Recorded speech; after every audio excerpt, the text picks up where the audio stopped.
We are living in a volatile political environment. You could put half of Trump's supporters into what I call the basket of deplorable. Come on, man. If the Trump administration approves a vaccine before or after the election, should Americans take it, and would you take it? If the public health professionals, if Dr. Fauci, if the doctors tell us that we should take it, I'll be the first in line to take it. Absolutely. But if Donald Trump tells us that we should take it, I'm not taking it. Come on, man. And if you have a problem figuring out whether you're for me or Trump, then you ain't black. It was a debate. How old is too old? Should there be an age limit installed into our Constitution?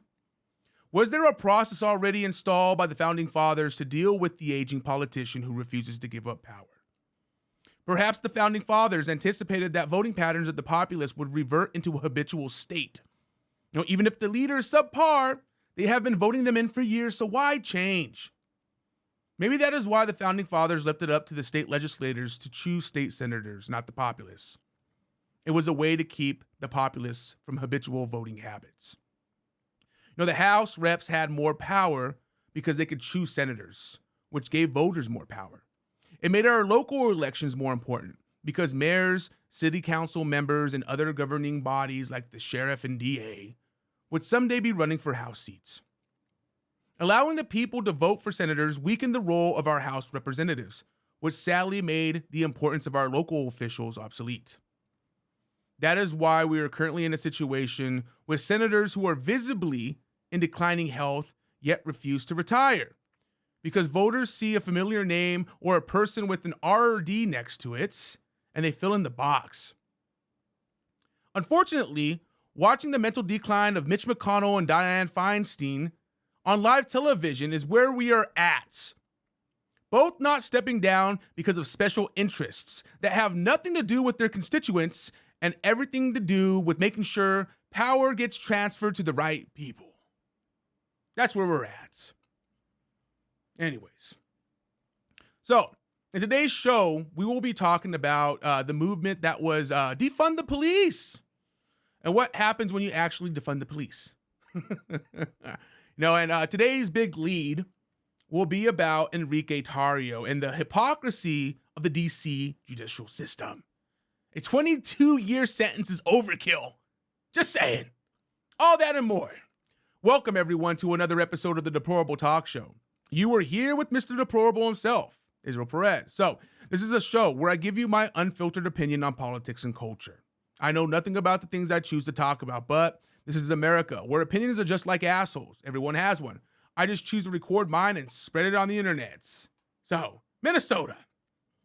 If only there was an entity that patrolled the streets to deter criminals from committing acts of violence. A Department of Law Enforcement that is funded by the taxpayer to make sure that our streets are safe and crime is low. Most first world civilizations have something like that. I believe they are called police departments.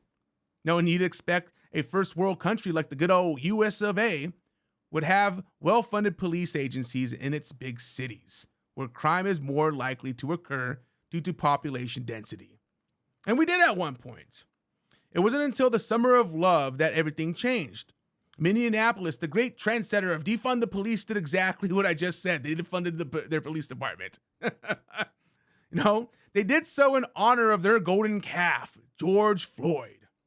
And whether you're a God-fearing human being or a secularist that believes in karma, propping up a false idol or using one's death to advance an agenda does not put you in God's favor, nor does it generate positive karma points. And the people of Minneapolis are learning that the hard way. Because who would have thought defunding the police would lead to rampant crime? In December of 2020, the Minneapolis City Council voted to remove $8 million from the police budget. Evidently, crime skyrocketed. The Minnesota Monthly writes, what was behind the Twin City Metro's violent crime spike? Violent crime has sharply risen since the pandemic started, leaving many to wonder when and how we can get back to the way things were. In 2020, Violent crime, homicide, rape, aggravated assault, and robbery, which includes carjackings, increased statewide by 16.6% over the previous year as reported by Minnesota police in the Uniform Crime Reports. Murders alone jumped to 58.1% from 117 in 2019 to a record 185 in 2020. Violent crime continued to rise at an alarming rate in 2021, jumping another 21.6% over 2020. The murder rate statewide rose to another record level 201 in 2021. In the 7-county metro area of Anoka, Carver, Dakota, Hennepin, Ramsey, Scott, and Washington counties, violent crime incidents rose at a slightly higher pace, 23.9% in 2021 over 2020. So the reason I bring this up is because the people that Minnesotans elected into local positions are now being forced to drink the elixir of sin. Now, their decisions that have plagued their constituents are now affecting them. The people who called for the defunding of the police so they can stand in solidarity of their false idol are now becoming victims of their virtue signaling. Council members like Shivanti Sathanandan, I know I didn't say her last name right, it's okay, who according to their profile on X is second vice chair of the Minnesota Democratic Farmer Labor Party, activist, strategist, mom, and just a girl who loves her wife. Now I'm surprised she didn't put her fucking pronouns in there. Shivanti back in 2020 posted on her Facebook page, "We are going to dismantle the Minneapolis Police Department." Say it with me. Dismantle the Minneapolis Police Department. Fucking cunt. As allies, what can we do right now? Listen and learn from our black siblings and then amplify this message right now. In this moment, MPD has systematically failed the black community. They have failed all of us. It is time to build a new infrastructure that works for all communities. If you are still disagreeing with that basic fact, I'm not sure what to say to you.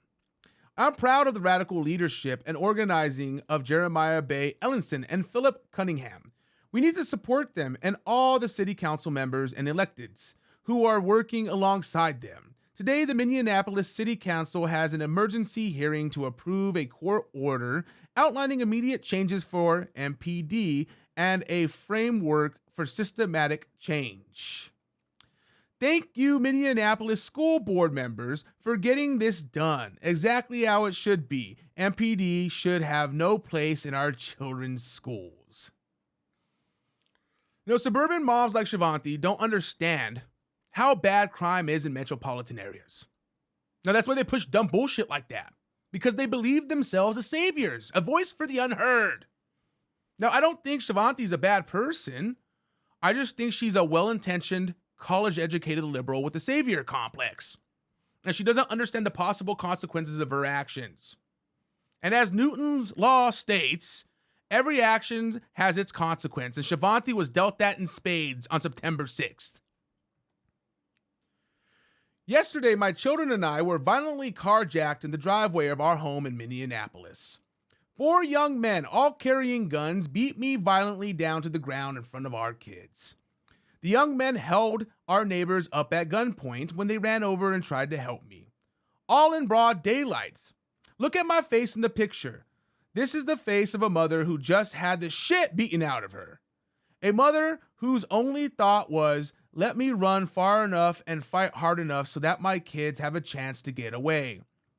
This is a face of a mother who just listened to her 4-year-old daughter screaming nonstop, her 7-year-old son wailing for someone to come help because bad guys are murdering his mama in the backyard, her neighbors screaming in outrage, all while being beaten with guns and kicks and fists. I have had a broken leg, deep lacerations on my head, bruising and cuts all over my body. And I have rage. These men knew what they were doing. I have no doubt they have done this before, yet they are still on the streets, killing mothers, giving babies psychological trauma that a lifetime of therapy cannot ease, with no hesitation and no remorse. I'm now part of the statistic. I wasn't silent when I fought these men to save my life and my babies, and I won't be silent now. We need to get illegal guns off our streets, catch these young people who are running wild, creating chaos across our city, and hold them in custody and prosecute them. Period. Look at my face. Remember me when you were thinking about supporting letting juveniles and young people out of custody to roam our streets instead of holding them accountable for their actions.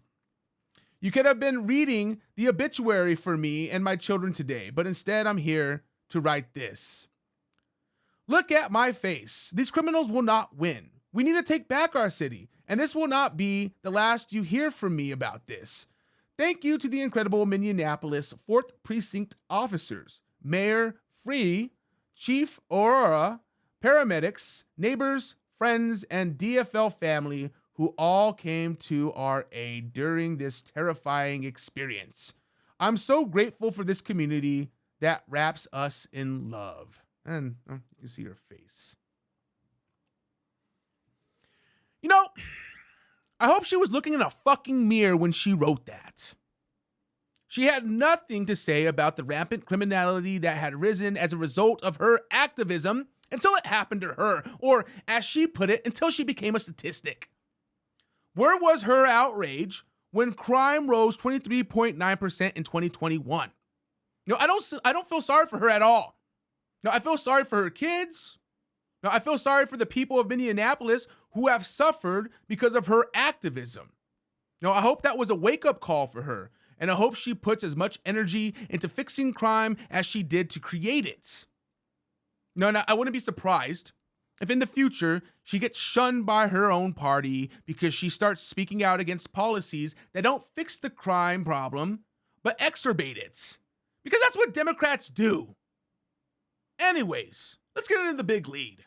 The sharing of biased and False news has become all too common on social media. More alarming, some media simply aren't true without checking facts first. Unfortunately, some members of the media use their platforms to push their own personal bias and agenda to control exactly what people think. And this is extremely dangerous to our democracy. This is extremely dangerous to our democracy. So let's talk about Enrique Tarrio, the leader of the Proud Boys, the mastermind behind January 6th. He was sentenced to 22 years in prison for seditious conspiracy. Now you have people like the Krasenstein brothers on X, formerly known as Twitter, that think 2 decades in prison is a suitable sentence. You had Ed Krasenstein go as far as to compare Enrique to Hitler and Bin Laden. Now, and the reason I bring up the Krasenstein brothers is because they are a perfect example of leftists who agree with and advocate for fire and brimstone punishment for actions that would be classified as classy felonies at most. But when it comes to the BLM riots, they call them protests and dismiss comparisons as whataboutism. No, I wouldn't be surprised if they held January 6th to the same degree as 9/11. 9/11 too. 9/11 harder, as some put it. You know, and how people make that comparison, I don't know. You know, no one died at the hands of the protesters on January 6th. No one was kidnapped. No one was imprisoned. And as much as they want you to believe this was an orchestrated event by individuals who wanted to keep President Trump in power, that is simply not the case. Yes, people got hurt, and those individuals who attacked people deserve to go to jail. The individuals who destroyed public property deserve to go to jail. The individuals on the front side of the Capitol who did not have permits to demonstrate a protest and chose to disregard barriers deserve to go to jail. What they did was very offensive and it warrants punishment. But do I think they deserve 5 to 10 years in prison? No, not at all. Just like I don't think Enrique Tarrio deserves 22 years in prison. They wanted to give him 33, by the way.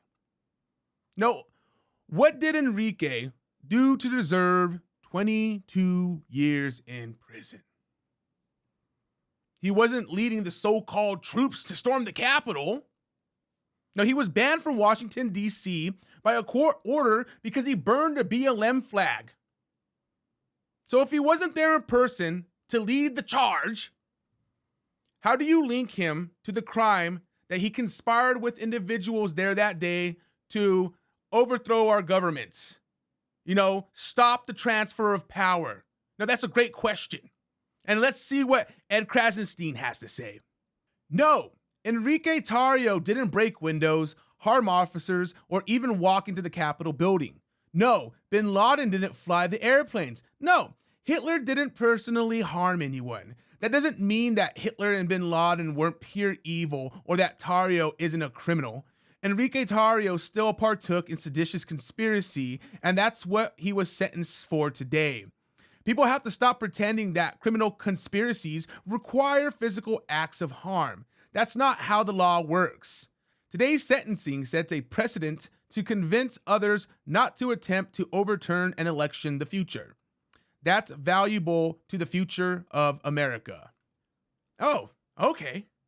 So like bin Laden, who recruited individuals to carry out an attack that killed thousands of people, or like Hitler, who recruited individuals to facilitate a mass genocide, Enrique recruited individuals to carry out a master plan to overthrow the government and stop the transfer of power. No one died, and they failed miserably. Okay, I will entertain your analogy that you don't need to be present to commit violent or criminal acts.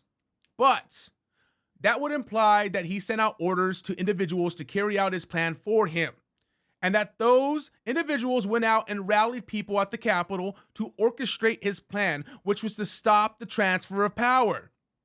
But that didn't happen. And the prosecuting attorneys even agreed in court that Enrique did not plan, nor did he give orders to individuals to rally people to storm the Capitol. The biggest challenge prosecutors faced was convincing a jury that Tarrio, the former Proud Boys chairman, was part of the conspiracy, given that he spent January 6th at a hotel in Baltimore after he was banned from Washington, D.C. the day before.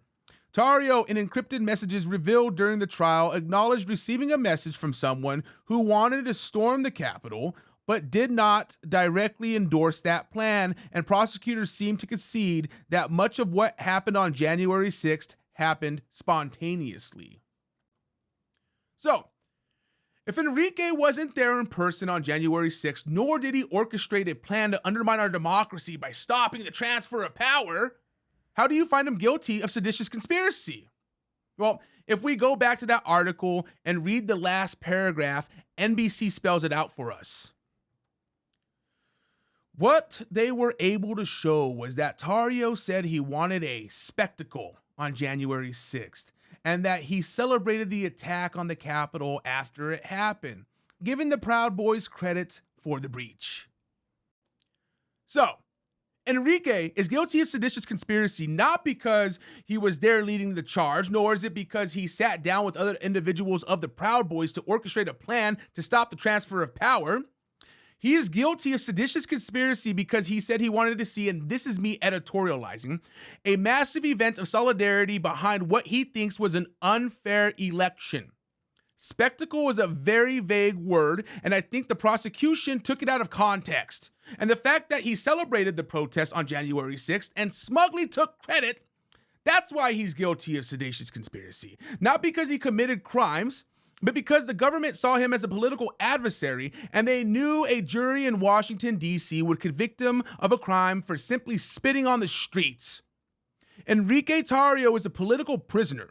He should have never been convicted of these crimes, and the fact that the judge gave him 22 years shows that our justice system is compromised. And all you have to do is look at what happened on January 20th of 2017 when Trump was being inaugurated, to see the hypocrisy that is being committed by the Washington, D.C. judicial system. Let's compare the January 6th quote-unquote insurrection to the riots on January 20th, 2017, Trump's inauguration day. Hundreds, if not thousands, of Antifa anarchists and communists rioted and committed arson on J20. They threw rocks, smashed windows, assaulted police with projectiles, and set SUVs and limousines on fire, destroying them, all in hopes of stopping the peaceful transfer of power after the lawful election of President Donald J. Trump.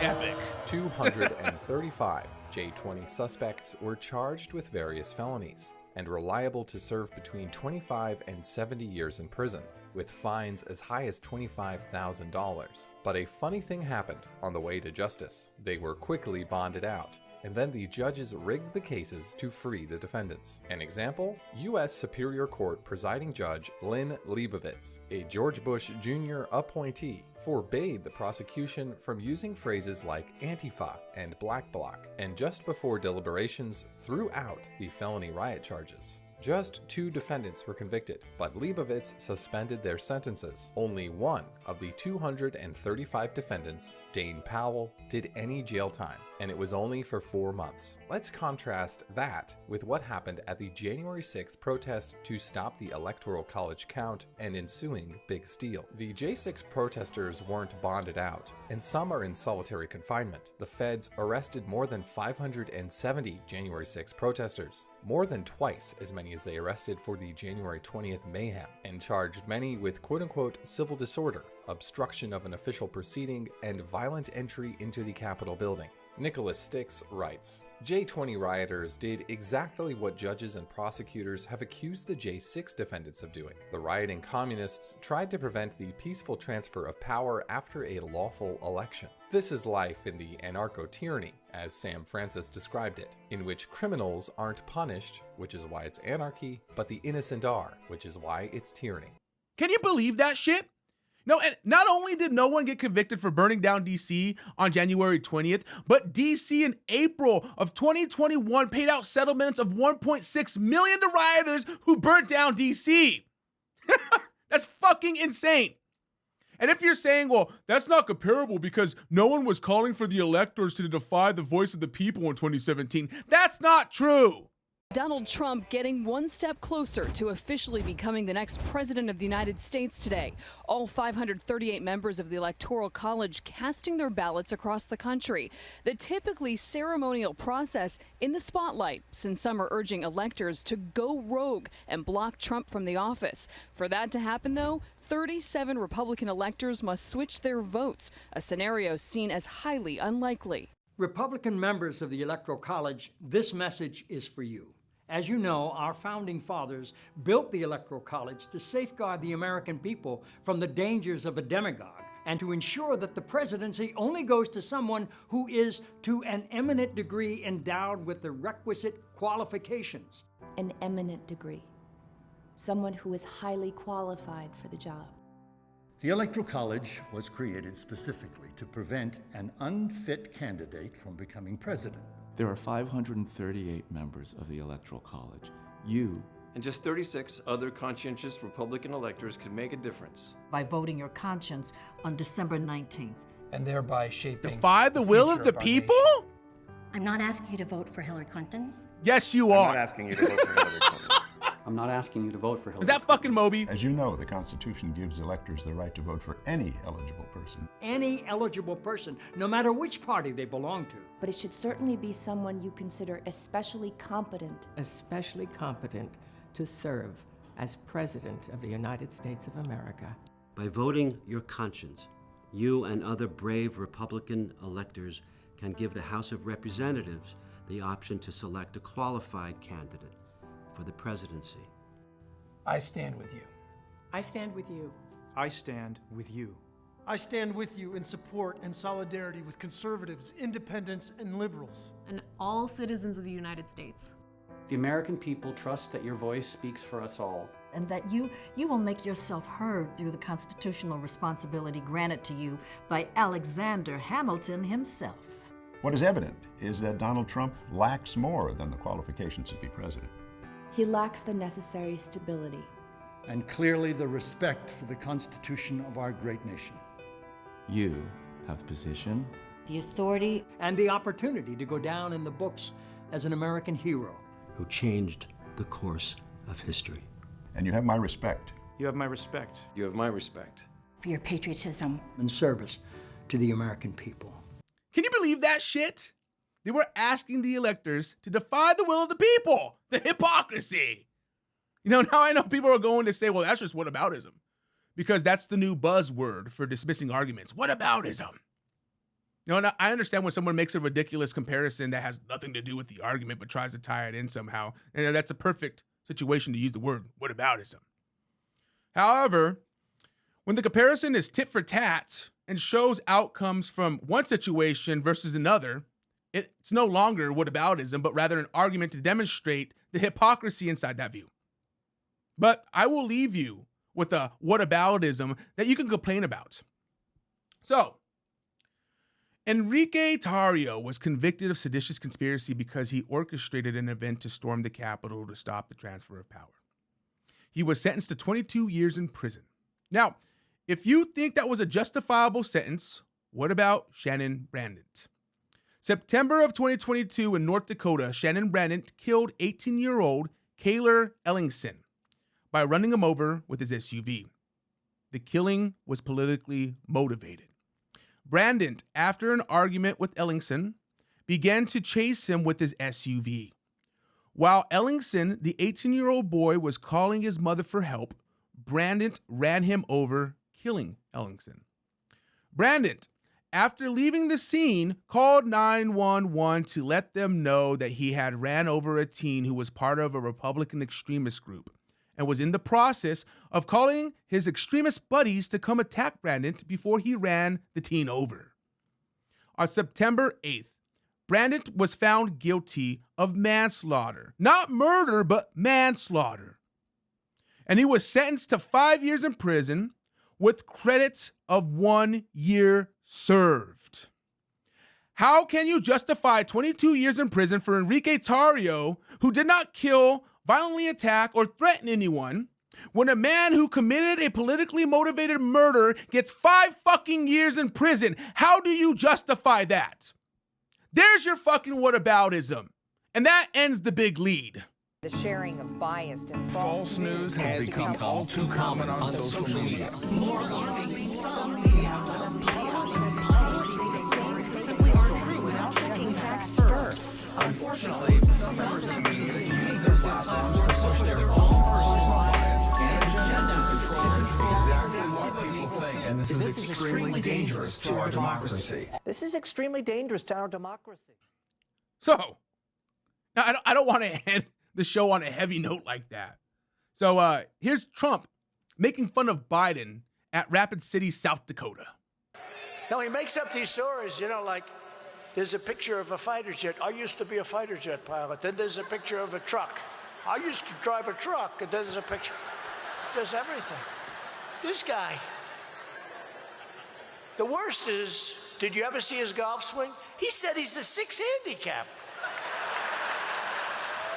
6 handicap's a good golfer. You know when he's 6 handicaps, that's a good golfer. This guy can't hit a ball to Christie.